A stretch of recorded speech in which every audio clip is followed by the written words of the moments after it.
परमशिवोऽहम् ॐ नित्यानन्द परमशिवोऽहम् ॐ नित्यानन्द परमशिवोऽहम् ॐ नित्यानन्द परमशिवोऽहम् नित्यानन्द परमशिवोऽहम् ॐ नित्यानन्द परमशिवोऽहम् ॐ नित्यानन्द परमशिवोऽहम् ॐ नित्यानन्द परमशिवोऽहम् ॐ नित्यानन्द परमशिवोऽहम् ॐ नित्यानन्द परमशिवोऽहम् ॐ नित्यानन्द परमशिवोऽहम् नित्यानन्द परमशिवोऽहम् ॐ नित्यानन्द परमशिवोऽहम् ॐ नित्यानन्द परमशिवोऽहम्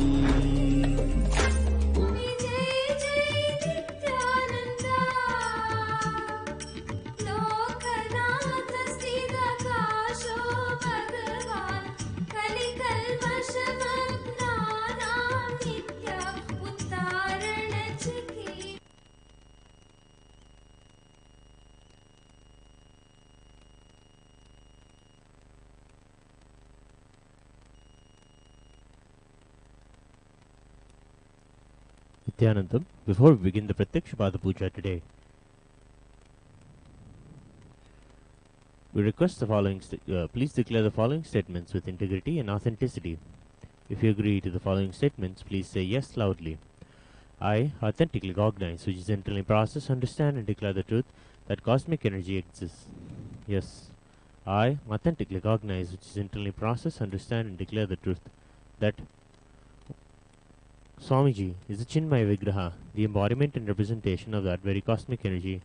I authentically recognize, which is internally process, understand and declare the truth that whatever I offer to Swamiji in the Pratyakshapada Puja will reach a cosmic source of energy directly. I authentically recognize, which is internally process, understand and declare the truth of Soham Asmi, that even when I worship, I am Him.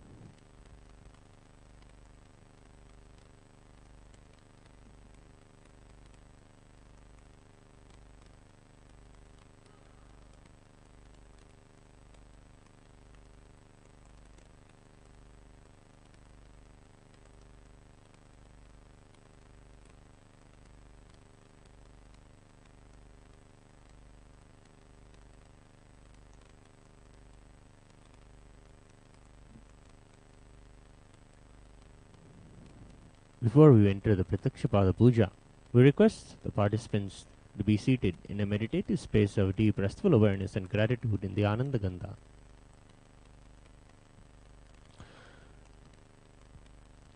Let us now enter the Pratyakshapada Puja with the Sadguru Vandanam. Now please take some flowers in your hands. Offer the flowers at His Divine Holiness Swamiji's feet at the end of the mantra. Nityanandam Paramasukadam Kevalam Jnanamurtim Dvandvatitam Gagana Sadrisham Tattvamasya Laksham Ekam Nityam Vimalamachalam Sarvadi Sakshibhutam Bhavatitam Trigunarahitam Sadgurum Tam Namami Nityanandeshwara Paramashiva Samarambham नित्यानन्देश्वरी Parashakti मध्यमाम् अस्मदाचार्यपर्यन्तां वन्दे गुरुपरम्पराम् ललाटे त्रिपुण्ड्रीनितिलकृतकस्तूरीतिलकः स्फुरन्मालाधारस्फुरितकटिकौपीनवसनः ददानोदुट्टारं शिरसि भनिराजं शशिकलां प्रदीपः सर्वेषाम् अरुणगिरियोगी विजयते आचम्य आत्मतत्त्वं शोधयामि स्वधा विद्यातत्त्वं शोधयामि स्वधा शिवतत्त्वं शोधयामि स्वधा ओम हां हृदयाय नमः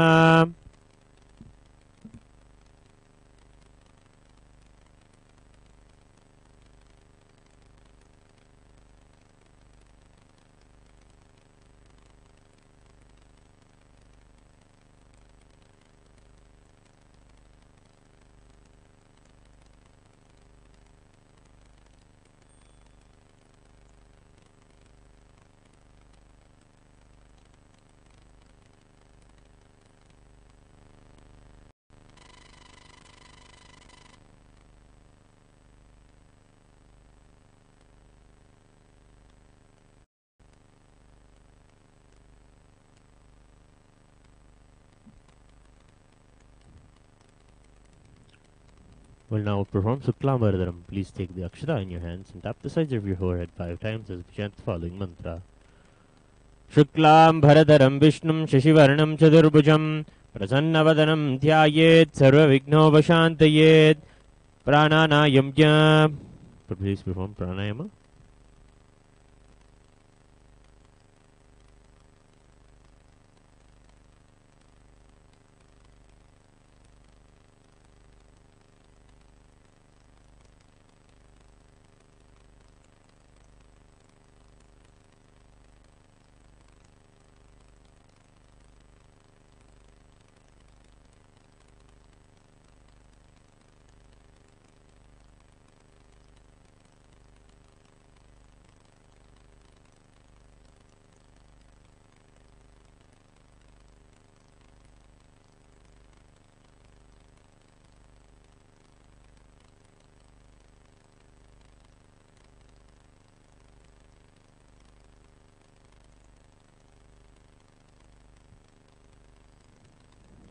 The next offering is Sankalpa.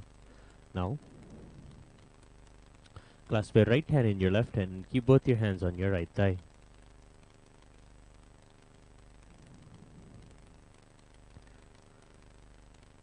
ममोपात्त समस्त दुरितक्षय द्वारा भगवत् श्री नित्यानंद परम शिव प्रीत्यर्थम श्री नित्यानंदेश्वरी पराशक्ति समेत श्री नित्यानंदेश्वर परम शिव प्रीत्यर्थम च शुभे शोभने मुहूर्ते आद्य ब्राह्मणः द्वितीय परार्धे श्री श्वेतवराह कल्पे वैवस्वतमन्वन्तरे अष्टाविंशतितमे नित्ययुगे प्रथमे पादे जम्बूद्वीपे भारतवर्षे भरतखण्डे मेरोः दक्षिणे पार्श्वे शकाब्दे अस्मिन् वर्तमाने व्यवहारिके प्रभवादीनां षष्ट्याः संवत्सराणां मध्ये शार्वरी नाम संवत्सरे उत्तरायणे श्री लक्ष्मी वेंकटेश्वर ऋतौ वृषभमासे शुक्लपक्षे त्रयोदश्यां शुभतिथौ चतुर्दश्यां शुभतिथौ गुरुवासरयुक्तायां विशाखा नक्षत्र सिद्धयोग गरजकर्ण एवं गुणविशेषण विशिष्टायाम् अस्यां शुभतिथौ श्री कैलासोन्नत द्वादशान्त श्यामला पीठारूढ़ श्री मीनाक्षी सुंदरेश्वरा भिन्न स्वरूप परशिवपुत्र रत्नकुमार गुरुमन्यतुल्यावतार श्री पार्वती स्तन्यपान लब्ध दिव्य ज्ञान विश्रुत सकल निगमागम सारभूत द्राविड वेद प्रवक्तृ श्रीमत् परमशिव करुणा समधिगत मुक्तामय चतुरश्रया नगीयमान छत्र चामर श्रीचिन्ह काहलादि समस्त बिरडावल्यलंकृत ज्ञान विज्ञान चक्रवर्ती सर्वजन संग सद्यो निर्वाण दीक्षा व्ययाप वर्ग वर्ष विश्रान जीमूत परमतकलवकेशरी शैव सिद्धान्तस्थापनाचार्य श्रीराजाधिराजपाण्ड्यमहाराजगुरु शवनशाख्यादिमहान्तकारनिवारणज्ञानभानु वीक्षणानरहारधुतोच्छेदनपूर्वक श्रीमद्वृषभध्वजस्थापक शैव समयकर्तृ सर्वज्ञपीठारूढ श्रीजगद्गुरु श्रीज्ञानसम्बन्धदेशिकस्वामि वागीशसुन्दरमाणिक्यवाचकस्वामिनाम् अवतारभूत श्रीज्ञानसम्बन्धस्वामि पुनरुद्धृत श्यामलापीठ सर्वज्ञपीठ त्रिणवत्युत्तरद्विशततम गुरुमहासन्निधान अरुणगिरि योगीश्वर परम्परागत अरुणाचल सर्वज्ञपीठ गुरुमहासन्निधान कैलास परम्परागत कांची कैलास सर्वज्ञपीठ त्रयस्त्रिंशदुत्तरद्विशततम गुरुमहासन्निधान नित्योत्सव नित्यमंगल नित्य कल्याण नित्यरहित आदि कैलास नित्यानंदपीठ महासंस्थान महासिंहासन पीठकर्तः साक्षात् श्री परमशिव समुद्भूत कैलास परम्परागत वैवस्वतमनुविक्ष्वाकु हरिश्चंद्र भगीरथ श्रीरामचंद्र शूरसेन इत्याद्यन विच्छिन्न सार्वभौम चक्रवर्ती परम्परागत चतुष्षष्टि योगिनी मंडित चतुष्षष्टि संप्रदाय प्रवर्तक मनुधर्म शासन सूर्यवंश प्राप्त सर्वज्ञपीठ सुरांगी साम्राज्य मूर्धाभिषिक्त चीडामणि साक्षात् श्री परमशिव समुद्भूत कपिल महागुरु पुनरुद्धृत महानिर्वाणि पीठ अष्टोत्तर सहस्र श्री महामंडलेश्वर साक्षात् श्री परमशिव सिंहासनाभिषिक्त समस्त गणनायक श्री महागणपति समारंभ नवच्छिन्न पीठाधीश्वर गुरु परंपरा प्राप्त अटलपीठ अष्टोत्तर सहस्र श्री अटलपीठाधीश्वर धर्म मुक्ति स्वर्गपुर स्वर्णपीठ त्रयोविंश गुरुमहासन्निधान कैलास परंपरागत आदिपीठ सर्वज्ञपीठ जगद्गुरु श्री कैलास पुनरुद्धारक श्री कैलास ब्रह्माचार्य श्रीमत् परमहंस परिव्राजकाचार्य वर्य सच्चिदानंद प्रणव स्वरूप श्रोत्रिय ब्रह्मनिष्ठा श्रीमत् जगद्गुरु श्रील श्री भगवत् श्री नित्यानंद परमशिव श्री ज्ञान संबंध देशिक परमाचार्य स्वामिनां प्रीत्यर्थम तेषां पादारविन्दयोः भक्ति सिद्ध्यर्थम गुरुकृपा कटाक्ष सिद्ध्यर्थम क्षेमस्थैर्य वीर्य विजय आयुरारोग्य ऐश्वर्यानाम् अभिवृद्ध्यर्थम धर्मार्थ काम मोक्ष चतुर्विध फलपुरुषार्थ सिद्ध्यर्थम समस्त दुरितोपशान्त्यर्थम समस्त मंगलावाप्यर्थम भगवत् श्री नित्यानंद परमशिव प्रसादेन सकुटुम्बस्य ज्ञान वैराग्य जीवन मुक्ति प्राप्त्यर्थम श्री सर्वदेव देवी स्वरूप भगवत् श्री नित्यानंद परमशिव प्रत्यक्षवाद पूजां करिष्ये ओम अभौ स्पृश्य. Please take a bell in your hands and ring the bell loudly above your heart level. आगमार्थं तु देवानां गमनार्थं तु राक्षसां कंठानादं करोम यादो देवता आह्वानलांचनं कंठा देवताभ्यो नमः.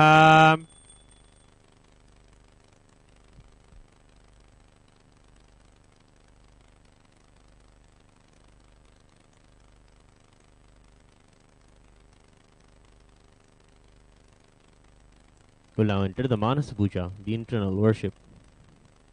Please take a flower in your hands and hold your hands in the Kurma Mudra. Sit straight, close your eyes and offer the flowers at His Divine Holiness Swamiji's feet at the end of the mantra.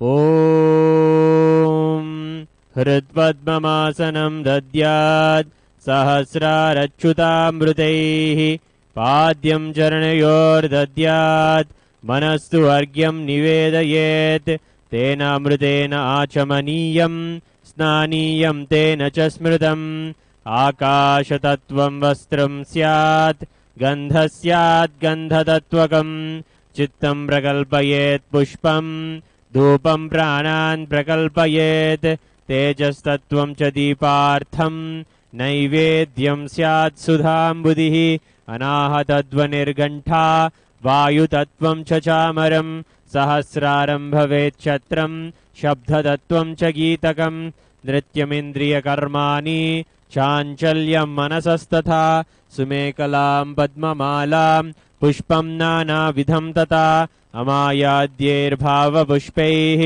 अर्चयेद्भावगोचरम् अमायम् अनहङ्कारम् अरागम् अमधं तथा अमोहकम् अदम्बं च अद्वेषाक्षोभको तथा अमात्सर्यम् अलोभं च दशपुष्पं विदुर्बुधाः अहिंसा परमं पुष्पं पुष्पमिन्द्रियनिग्रहः दया पुष्पं क्षमा पुष्पं ज्ञानपुष्पं च पञ्चमम् इति पञ्चदशैर् भावपुष्पैः सम्भूजयेत् भगवन्तं श्रीनित्यानन्दपरमशिवम्।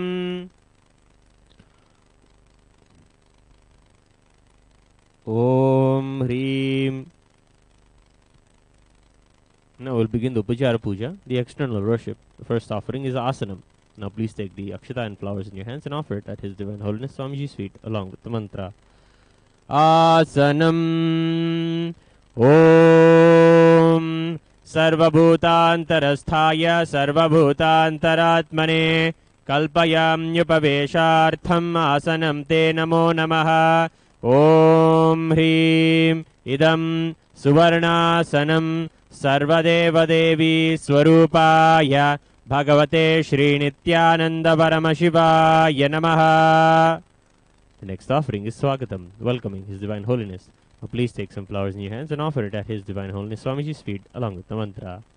Swagatam Om Shantatvat Sarvakartritva Bhavo Paradikaranat Shivokto Mahatantra Mantra Vidvis Sada Shivaha Tasmai Shivaya Gurave Vitaragakalaya Vai Ameyatvat Tanantoyam Majitvatcha Prakirtitaha Yasya Darshanamichanti Deva Swabhishta Siddhaye Tasmai Te Parameshana Swagatam Swagatam Prabho Adhyame Sabalam Janma Jivanam Sabala Kriyaha Swagatam Yatvaya Tanme Tapasam Phalamagatam. Om Hreem Sarvadeva Devi Swarupa Bhagavan Shri Nityananda Paramashiva Swagatam Suswagatam Te. The next offering is Padyam, the offering of water for washing the feet of the Swamiji. Now please take some water in your hands and offer it at His Divine Holiness Swamiji's feet. O Padyam Om Yadbhaktilesha Samparkat Paramananda Samplavaha Tasmai Te Parameshana Padyam Shuddhaya Kalpayet. Om Hreem Etat Padyam Sarvadeva Devi Swarupaya Bhagavate Shri Nityananda Paramashivaya Namaha. The next offering is Arghya, the offering of the traditional bouquet. Now please take some water in your hands and offer it at His please a conch in your hands and offer it at His Divine Holiness Swamiji's feet along with the mantra. Arghyaha Om Durvakshita Samayuktam Bilvavatram Tathaparam Shobhanam Shankapatrastam Grahana Argyam Maheshwara. Om Hreem Esho Argyaha Sarvadeva Devi Swarupaya Bhagavate Shri Nityananda Paramashivaya Swaha.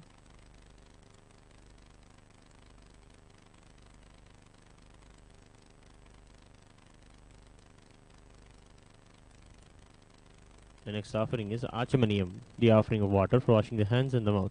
Now please take the water in your hands and offer it at His Divine Holiness Swamiji's feet along with the mantra. Achamaniyam Om Mandakinyastu Yadvari Sarva Papaharam Shubham Grahanachamaniyam Tvam Maya Bhaktya Niveditam. Om Hreem Idam Achamaniyodakam Sarvadeva Devi Swarupaya Bhagavate Shri Nityananda Paramashivaya Swadha. The next offering is Madhuvarka, the offering of the nectarine drink. Now please take a cup of Madhuvarka in your hands and offer it at His Divine Holiness Swamiji's feet along with the mantra. Madhuvarkaha Om Sarvakalmashanashaya Paripurna Shudhatmakam Madhuvarkamimam Deva Kalpayami Prasidhame. Om Hreem Esha Madhuvarkaha Sarvadeva Devi Swarupaya Bhagavate Shri Nityananda Paramashivaya Swadha. The next offering is Gandhatailam, the offering of the sandalwood oil. Now please take the Gandhatailam in your hands and offer it at His Divine Holiness Swamiji's feet along with the mantra. Gandhatailam Om Sneham Grahana Snehena Lokanam Hitakaraka Sarvalokeshu Shuddhastvam Dadami Snehamuttamam. Om Hreem Idam गन्धतैलं सर्वदेवदेवी स्वरूपाय भगवते श्रीनित्यानन्दपरमशिवाय निवेदयामि. The next offering is Snaniyam, the offering of a sacred bath. Please take some water in your hands and offer it at His Divine Holiness Swamiji's feet along with the mantra. Please ring the bell as you do so.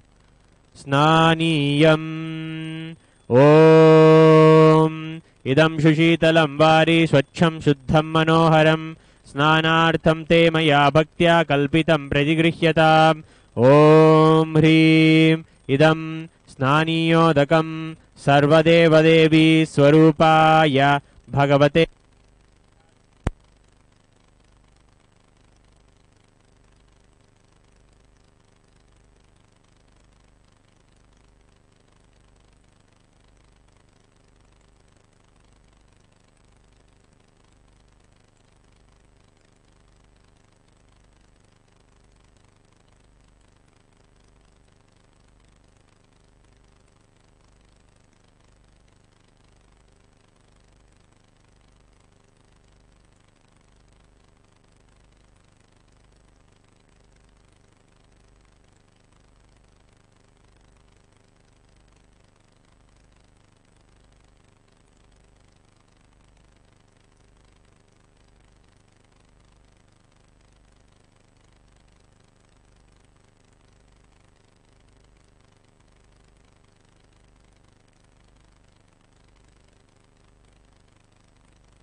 Idame Om Hrim Idam Suvarnabharanam Sarvadeva Devi Swarupaya Bhagavate Shri Nityananda Paramashivaya Nivedayami. The next offering is Gandha, the offering of the sandalwood paste. Now please take the Gandha in your hands and offer it at His Divine Holiness Swamiji's feet along with the mantra.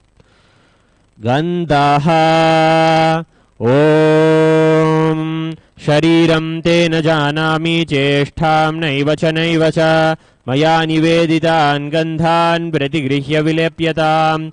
Om Hrim Eshad Gandhaha Sarvadeva Devi Swarupaya Bhagavate Shri Nityananda Paramashivaya Namaha. The next offering is Pushpam, the offering of flowers. Now please take the flowers made with sandalwood paste in your hands and offer it at His Divine Holiness Swamiji's feet along with the mantra. Pushpam Om Turiyavana Sampannam Nana Gunamanoharam Ananda Saurabham Pushpam Grihyatam Idamuttamam. Om Hrim Etani Sachandana Pushpani Sarvadeva Devi Swarupaya Bhagavate Shri Nityananda Paramashivaya Baushate. The next offering is Bilva Patram, the offering of the Bilva leaf. Now please take the Bilva leaves made with sandalwood paste in your hands and offer it at His Divine Holiness Swamiji's feet along with the mantra. Bilva Patram Om Amrudodbhavam Sri Vriksham Shankarasya Sadapriyam Bilvapatram Prayachami Pavitram Te Sureshwara. Om Hrim Etani Sachandana Bilvapatrani Sarvadeva Devi Swarupaya Bhagavate Shri Nityananda Paramashivaya Baushate. The next offering is Tulasi Patram, the offering of the Tulasi leaf. Now please take the Tulasi leaves made with sandalwood paste in your hands and offer it at His Divine Holiness Swamiji's feet along with the mantra. Tulasi Patram Om Namaste Bahurupaya Varadamurtaye Paramatmane Swaha. Om Hrim Idam Sachandana Tulasi Patram Sarvadeva Devi Swarupaya Bhagavate Shri Nityananda Paramashivaya Namaha. The next offering is Dhupa, the offering of the lit incense. Now please take the Dhupa in your hands and slowly wave it towards His Divine Holiness Swamiji along with the mantra. Dhupaha Om Vanaspatiraso Divyo Gandhadyasu Manoharaha Agreya Sarva Devanam Dhupoyam Pratigrihyatam. Om Hrim Esha Dhupaha Sarvadeva Devi Swarupaya Bhagavate Shri Nityananda Paramashivaya Namaha. The next offering is Deepa, the offering of the lit lamp. Now please take the lit Deepa and slowly wave towards His Divine Holiness Swamiji along with the mantra, and please ring the bell as you do so. Deepaha Om Suprakasho Mahadīpaha Sarvatastimiراpaha Sabhakyabhyantara Jyotir Deepoyam Pratigruhyatam Om Hrim Esha Deepaha Sarvadeva Devi Swarupaya Bhagavate Shri Nityananda Paramashivaya Namaha. The next offering is Naivedyam, the offering of food. Now please take the Naivedyam in your hands and hover the water around it 3 times. Offer the water at His Divine Holiness Swamiji's feet along with the mantra. Naivedyam Om Naivedyam Vivitam Deva Shakkaradi Vinirmitam Maya Niveditam Bhaktya Grahana Parameshwara Om Hrim Idam Sopakarna Naivedyam Sarvadeva Devi Swarupaya Bhagavate Shri Nityananda Paramashivaya Nivedayami. The next offering is Paniyam, the offering of water for drinking. Now please take some water in your hands and offer it at His Divine Holiness Swamiji's feet along with the mantra. Paniyam Om Samastadeva Devesha Sarvatriptikaram Param Akhandananda Sampurnam Grahana Jalamuttamam Om Hrim Idam Panarthodakam Sarvadeva Devi Swarupaya Bhagavate Shri Nityananda Paramashivaya Namaha. The next offering is Punarachamaniyam, the offering of water for washing the hands and the mouth. Now please take the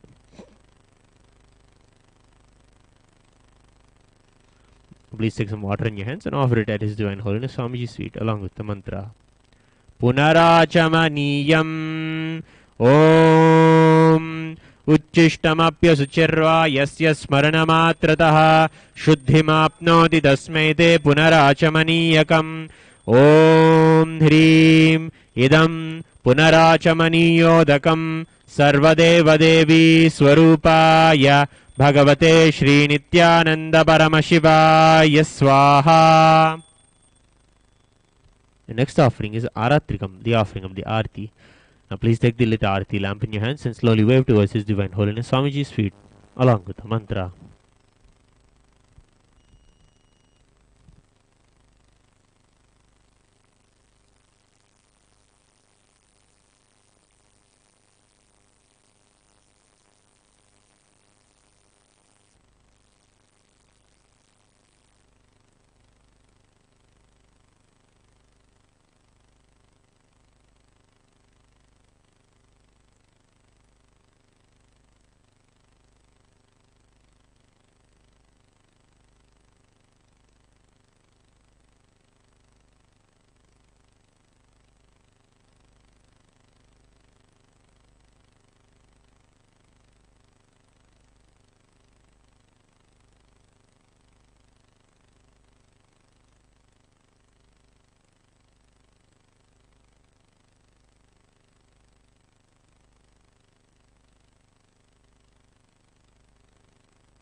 Aratrikam Om Hrim Esha Deepamala Sarvadeva Devi Swarupaya Bhagavate Shri Nityananda Paramashivaya Namaha. Om Rajadirajaya Prasakya Sahine Namo Vayam Vai Shravanaya Gurmahe Same Kaman Kama Kamaya Mahyo कामेश्वरो वै श्रवणो ददातु कुबेराय वैश्रवणाय महाराजाय नमः।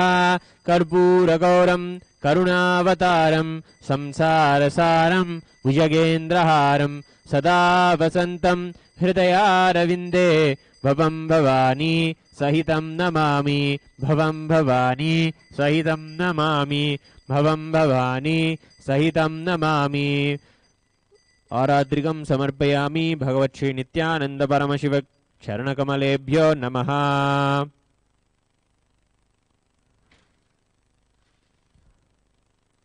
पुष्पाञ्जलिः। गुरुर्ब्रह्मा गुरुर्विष्णुः गुरुर्देवो महेश्वरः गुरुः साक्षात् परं ब्रह्म तस्मै श्री गुरवे नमः। अखण्डमण्डलाकारं व्याप्तं येन चराचरं तत्पदं दर्शितं येन तस्मै श्री गुरवे नमः। अज्ञानतिमिरान्धस्य ज्ञानाञ्जनशलाकया चक्षुरुन्मीलितं येन तस्मै श्री गुरवे नमः। अनेकजन्मसम्प्राप्तकर्मबन्धविदाहिने आत्मज्ञानप्रधानेन तस्मै श्री गुरवे नमः। मन्नाथ श्री जगन्नाथो मद्गुरु श्री जगद्गुरु ममात्मा सर्वभूतात्मा तस्मै श्री गुरवे नमः। ईश्वरो गुरुराप्नेति मूर्तिभेदविभागिने व्योमवद्व्याप्तदेहाय दक्षिणामूर्तये नमः। नित्यानन्दं परमसुखदं केवलं ज्ञानमूर्तिं द्वन्द्वातीतं गगनसदृशं तत्त्वमस्यादिलक्ष्यम् एकं नित्यं विमलमचलं सर्वधी साक्षिभूतं भावातीतं त्रिगुणरहितं सद्गुरुं तं नमामि। पुष्पाञ्जलिं समर्पयामि भगवत्श्री नित्यानंद परमशिव चरणकमलेभ्यो नमः। ॐ नित्यानन्दम्।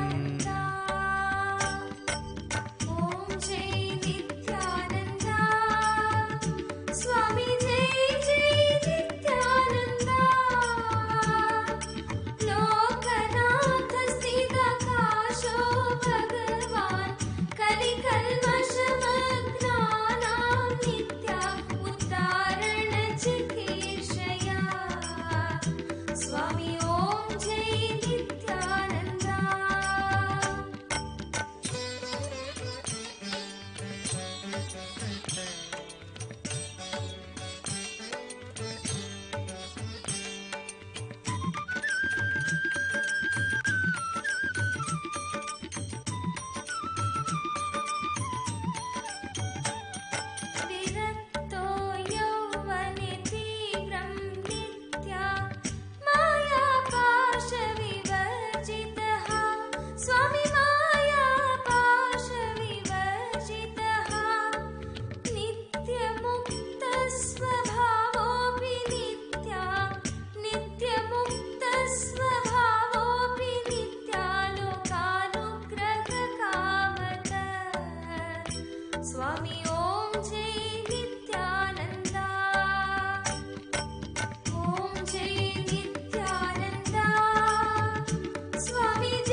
स्वामी ओम जय नित्यानंद।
स्वामी ओम जय नित्यानंद ओम जय नित्यानंद स्वामी जय जय नित्यानंद लोकनाथ स्थितकाशो भगवान् कलिकल्मषमग्नानां नित्या उद्धारण चिकीर्षया स्वामी ओम जय नित्यानंद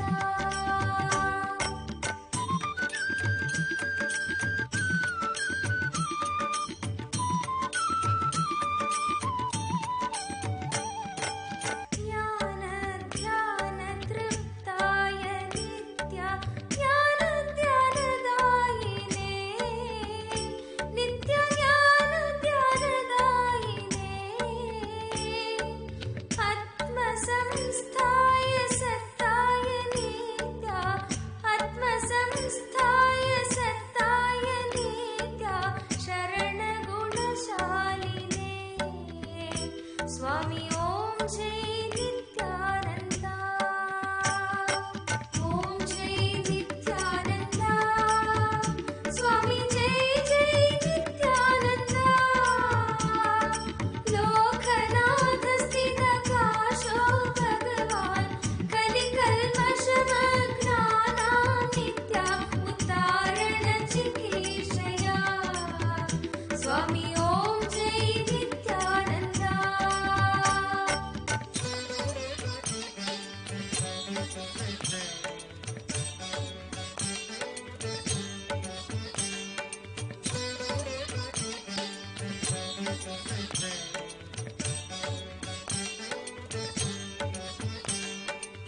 सर्वदेवी स्वरूपाय नित्या सर्वदेव स्वरूपिणे नित्य सर्वदेव स्वरूपिणे विरक्ति भक्ति नैर्मल्य नित्या विरक्ति भक्ति नैर्मल्य नित्या भूति मंगलकारिणे स्वामी ओम जय नित्यानंद ओम जय नित्यानंद स्वामी जय जय नित्यानंद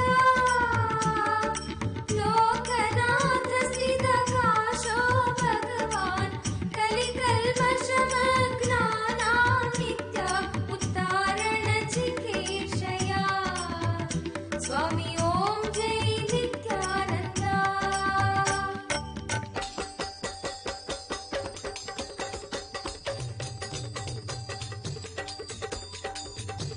ओम जय नित्यानंद स्वामी जय जय नित्यानंद लोकनाथ स्थितकाशो भगवान् कलिकल्मषमग्नानां नित्या उद्धारण चिकीर्षया स्वामी ओम जय नित्यानंद ओम जय नित्यानंद स्वामी जय जय नित्यानंद लोकनाथ स्थितकाशो भगवान् कलिकल्मषमग्नानां नित्या उद्धारण चिकीर्षया स्वामी ओम जय नित्यानंद